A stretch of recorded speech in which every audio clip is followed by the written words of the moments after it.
Hello guys, welcome back. Did everyone have a good week? Yes.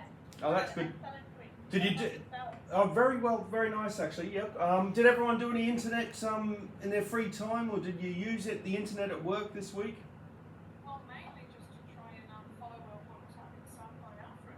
Well, I know you guys copped it, didn't you? See, I'm in Western Australia, so we didn't get any of it. But that's good. It's good to see you here, Michael, Sal, and Fiona. Well, as you know, guys, my name's Adrian, your trainer from last week, AWT, and just a quick refresher, where the unit of competency we're running today is BSB TEC 203, which is research using the internet, release 1. And I know we went through last week, we worked out what the learning outcomes were. I'll go over those again today, and what we might do, we'll do a little rehash of what we did last week. You know, you did the research last week, you had to research 3 things about koalas. Well, first of all though, we'll always do the acknowledgement of country. I'd like to begin by acknowledging the traditional owners of the land on which we meet today. Although it's a virtual meeting, I'd like to acknowledge the traditional owners of each land that you're actually physically sitting on. I would also like to pay my respects to elders past and present. Now, last week we had a basic sort of introduction to what the internet is. I mean, I know you've all had some experience with the internet, and you know, we did that little search, the 3 facts about koalas, and everyone. The funny thing is, you all came up with different facts, which was good. So that was actually our first, because one of the outcomes, the learning outcomes here is, first of all, use the internet to conduct research. So last week we had a stab at that, and we all did very well actually. One of the other learning outcomes is to confirm and plan to complete a research work task as per organisational policies and procedures. And we're also going to document and present information collected according to task requirements. So today we're going to do, we're going to watch another video. We've got 2 short videos to watch today, which I know we quite enjoyed the videos last week. Did everyone get some good informative knowledge from that last week? Yes, that was very great. And what about you, Michael? Everything's good? You can hear me okay? Good to hear. Okay guys, so we looked at that last week. What I might bring up to start with, I'm just going to share, we will have a breakout room which you guys will go to do a quiz. Now I sent you all the quizzes. Do you have those? Have you, you've probably got about 5, 6 or 7 minutes. There's 10 questions there. You've got yours there. You should actually have it online as well. Fiona, is that right? You've got that online? On your... I've got it online, but you know how I like to just have things on paper. You're more paper-based, but as long, yeah, so you're happy to type the note, you've had a look at the quiz and you're happy to type it in? You think you should be okay? Yeah, I think I know what I'm doing. Okay. Yeah, I've got it up here on my screen up here. Well guys, what we're going to deal with today, has everyone heard of the word etiquette?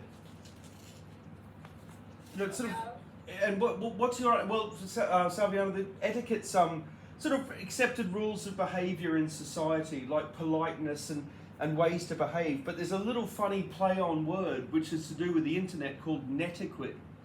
So it's actual etiquette for the internet. So we're going to be talking about that because it's important. It's important when we are liaising with people and communicating with people on the internet. It's in a respectful, polite way. So we're going to be introduced to that netiquette and ways of dealing with other people and being respectful and courteous on the internet. So what I'll bring up this here, guys, is a little handout here, a little digital handout. So now, can everyone see that? Now, every workplace, I'm going to read it out to you. Happy with me to read it out? Yeah, sure. Every workplace will have policies and procedures for using the internet at work.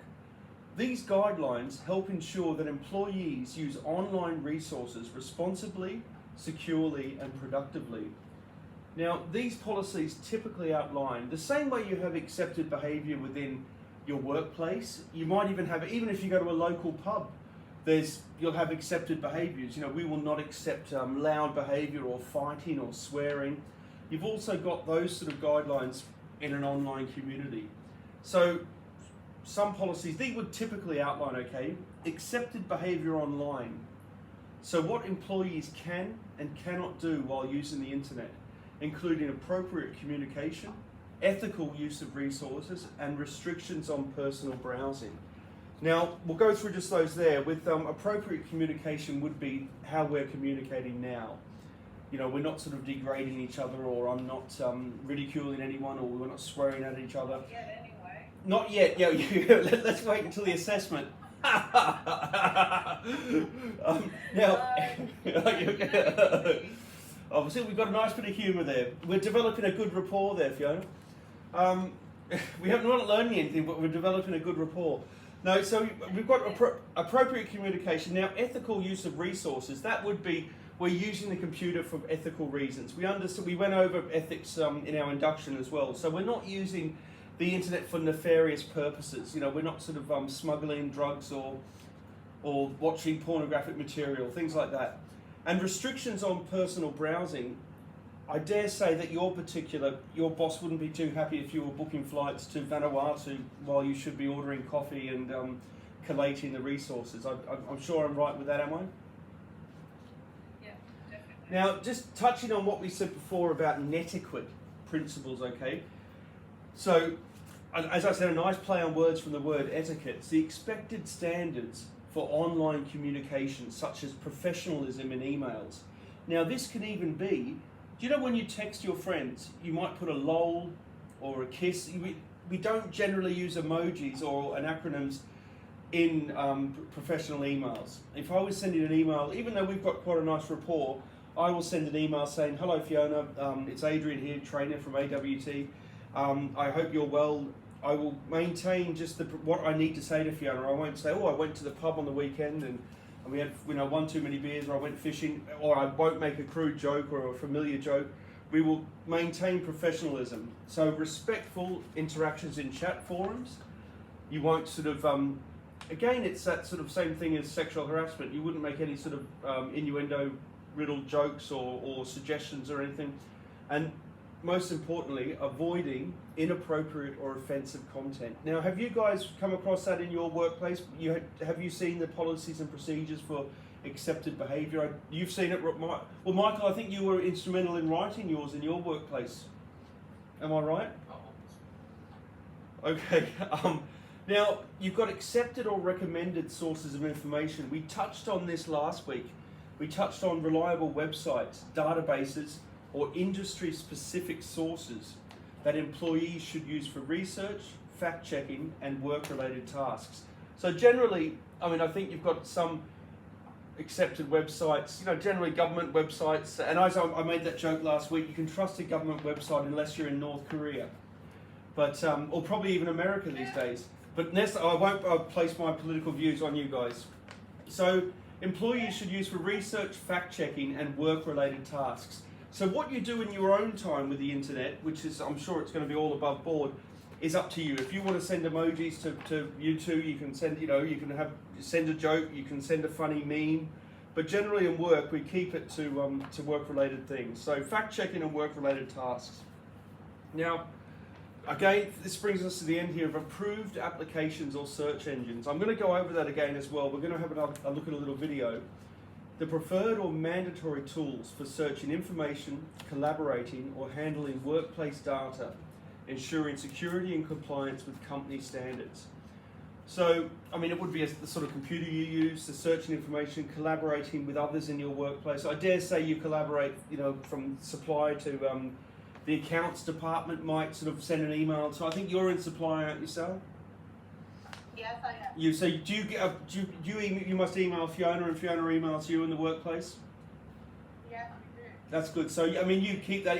I dare say you're quite friendly. You probably you see each other, at work and things like that. So, and you always ensure that you're the security and you're complying with company standards, which is good.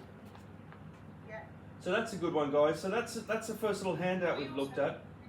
We've got Slack that we use as well, so instant messaging. Yeah. Okay. And that actually has it flags anything that's inappropriate as well. Oh, that's good. That's actually good. I think a lot of families have that too for underage, adult content and things like that, so children can't access that. So, again, you've got the workplace policies and procedures. My internet connection is unstable. Can everyone still see me? Yes, you can. I can still see you, yeah. Well, that's good. Yeah. Screen sharing is paused. That's good. Okay. Now, guys, just a quick one. So you've got workplace policies and procedures. They're a set of rules and guidelines established by that organisation to govern the behaviour and conduct of its employees. This is sort of the boring sort of stuff, but it's very important. Policies and procedures are designed to create a safe, productive and respectful work environment, whilst also adhering to legal and regulatory requirements. They can cover a wide range of topics and may vary depending on the nature of the organisation and its industry. I was buffering there, sorry.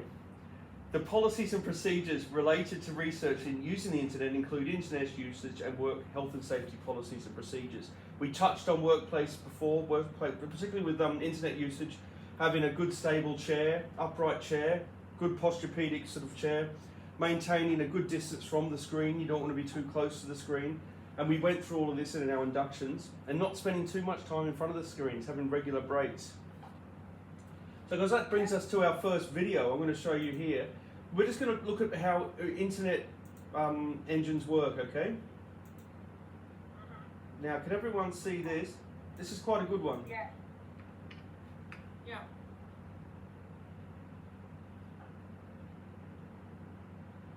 Hi, my name is Matt Kutz. I'm an engineer in the quality group at Google, and I'd like to talk today about what happens when you do a web search. The first thing to understand is that when you do a Google search, you aren't actually searching the web. You're searching Google's index of the web, or at least as much of it as we can find. We do this with software programs called spiders. Spiders start by fetching a few web pages, then they follow the links on those pages and fetch the pages they point to, and follow all the links on those pages and fetch the pages they link to, and so on, until we've indexed a pretty big chunk of the web. Many billions of pages stored across thousands of machines. Now, suppose I want to know how fast a cheetah can run. I type in my search, say, cheetah, running, speed, and hit return. Our software searches our index to find every page that includes those search terms. In this case, there are hundreds of thousands of possible results. How does Google decide which few documents I really want? By asking questions. More than 200 of them, like, how many times does this page contain your keywords? Do the words appear in the title? In the URL? Directly adjacent? Does the page include synonyms for those words? Is this page from a quality website, or is it low quality, even spammy? What is this page's page rank? That's a formula invented by our founders, Larry Page and Sergey Brin, that rates a web page's importance by looking at how many outside links point to it and how important those links are. Finally, we combine all those factors together to produce each page's overall score and send you back your search results about half a second after you submit your search. At Google, we take our commitment to delivering useful and impartial search results very seriously. We don't ever accept payment to add a site to our index, update it more often, or improve its ranking. Let's take a look at my search results. Each entry includes a title, a URL, and a snippet of text to help me decide whether this page is what I'm looking for. I also see links to similar pages, Google's most recent stored version of that page, and related searches that I might want to try next. And sometimes, along the right, and at the top, I'll see ads. We take our advertising business very seriously as well, both our commitment to deliver the best possible audience for advertisers and to strive to only show ads that you really want to see. We're very careful to distinguish your ads from regular search results. And we won't show you any ads at all if we can't find any that we think will help you find the information you're looking for, which in this case, the cheetah's top running speed is more than 60 miles an hour. Thanks for watching. I hope this made Google a little bit more understandable.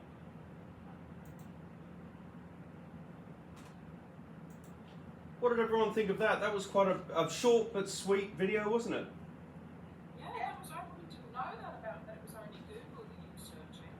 Didn't know that. Hey guys, Timmy here from Link Building HQ. Oh, Welcome back to our video series SEO for Beginners. let's see, I've done something In there. today's video, Rightio, let's bring that down. Okay, excuse me there, guys. What I think we might do, I've got another video to show, but I was thinking of starting that quiz. I mean, I'll give you if you'd like to, what we call an asynchronous task, okay, which is a task you guys will do in the breakout room. You can work together on this, okay? This isn't a competition, it's not a quiz, it's not like a pub quiz, but you're a team of 3. So I'm going to set up this breakout room, guys, and I'm going to give you 6 minutes, okay? Here we go. 2, 3. Open all rooms. See if you can join those rooms now, guys. And then just start on your quiz, okay? I'm going to give you 6 minutes. Oh, okay. You got the invitation there? Yep. Well done.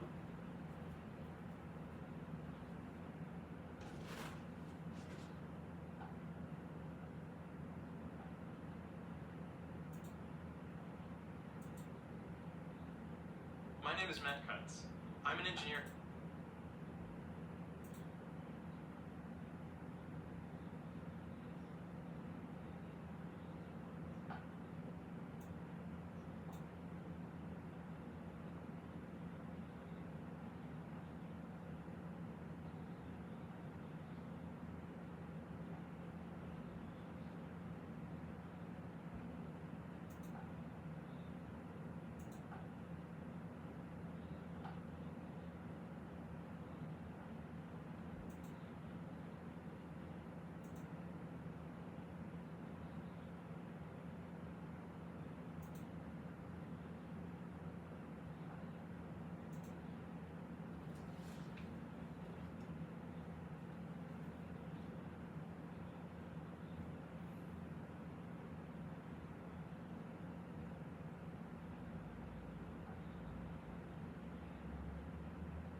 You back, guys?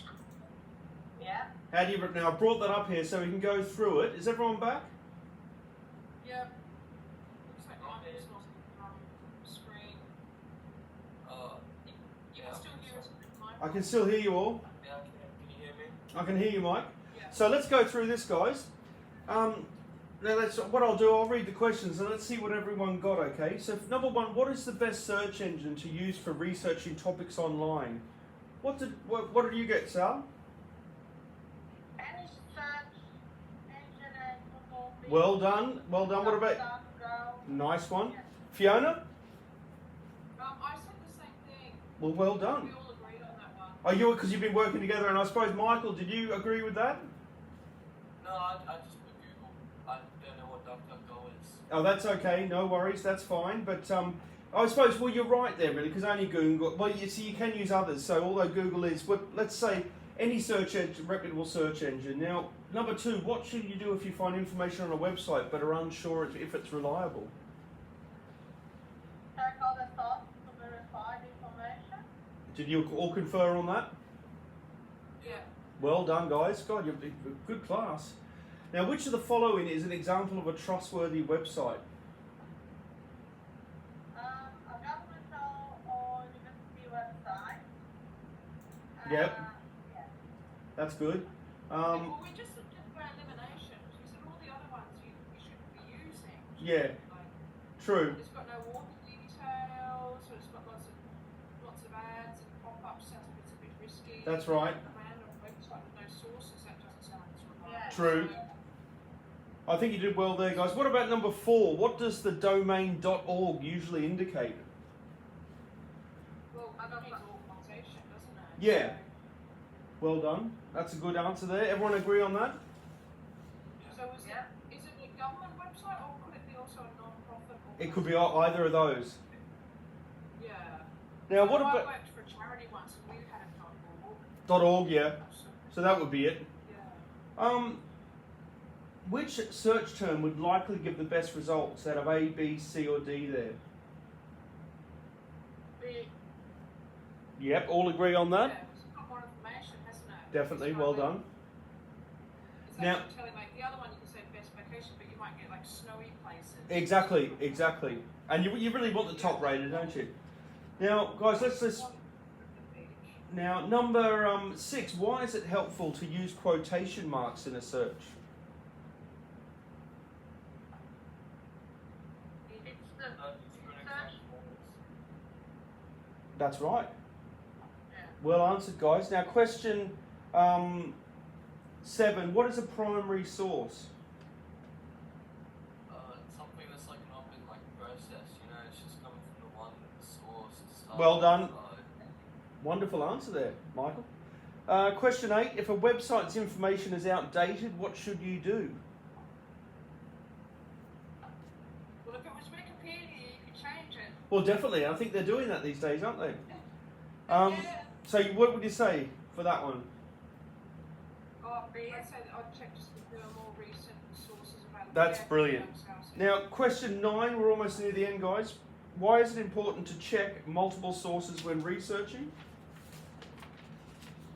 Confirm like how accurate like and valid the source is, the information.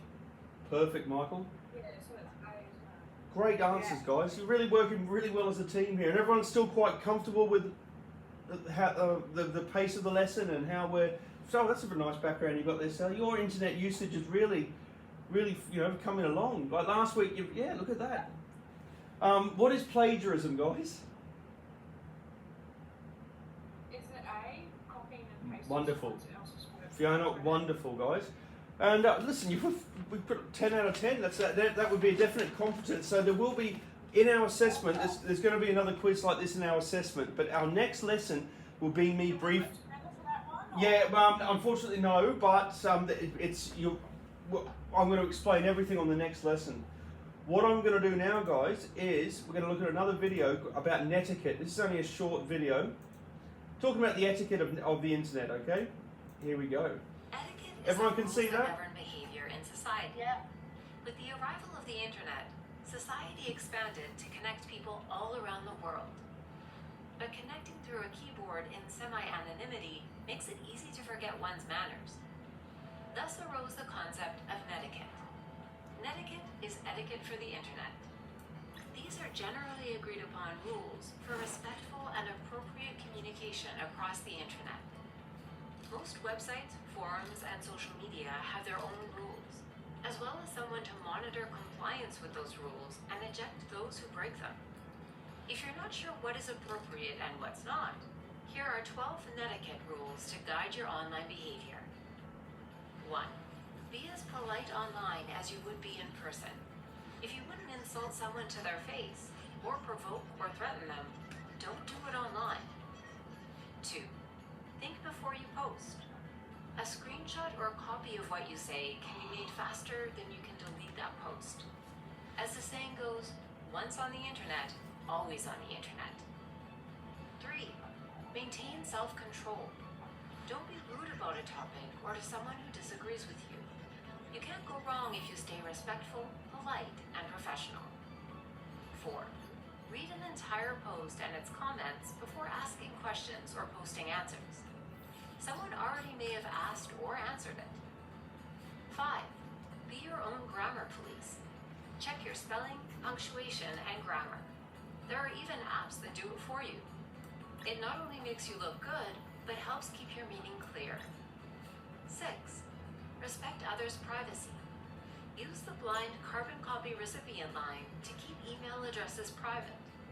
Don't forward information without first asking permission. Before sharing photos or videos, ask persons in them if you may. Lastly, don't type in any old name and email address when signing up for anything. Just because you don't want annoying marketing emails doesn't mean the person whose name you typed wants them either. 7. Be quick to make your point, whether in email, texts, or posts. This shows respect for others' time and ability to digest your information when they may be overwhelmed with information already. 8. Overlook mistakes, whether they be spelling errors, inane questions, or opinions that have you shaking your head. It's best to ignore mistakes instead of react to them. 9. Don't abuse your power. If you're a moderator or system admin, you have the technical power to obtain information that is private. But don't betray the trust others have placed in you. It's just not ethical. 10. Avoid flame wars. Flame wars are discussions and chats that heat up into personal attacks and criticism. When this happens, simply leave the discussion. Insults and threats online can have legal repercussions. 11. Know your cyberspace. If you're on a forum or social media platform that's unfamiliar, educate yourself on how things are done around there. Check out how people communicate with one another and follow their lead. 12. Report hate speech. Whether it's abusive language or inciting violence against a person or group, you could be saving lives by reporting hate speech to the platform where it's posted. Remember, good etiquette is always appreciated. It's smart to be polite online. Click on the links in the description below to learn about Kaspersky's suite of products that helps keep you safe online.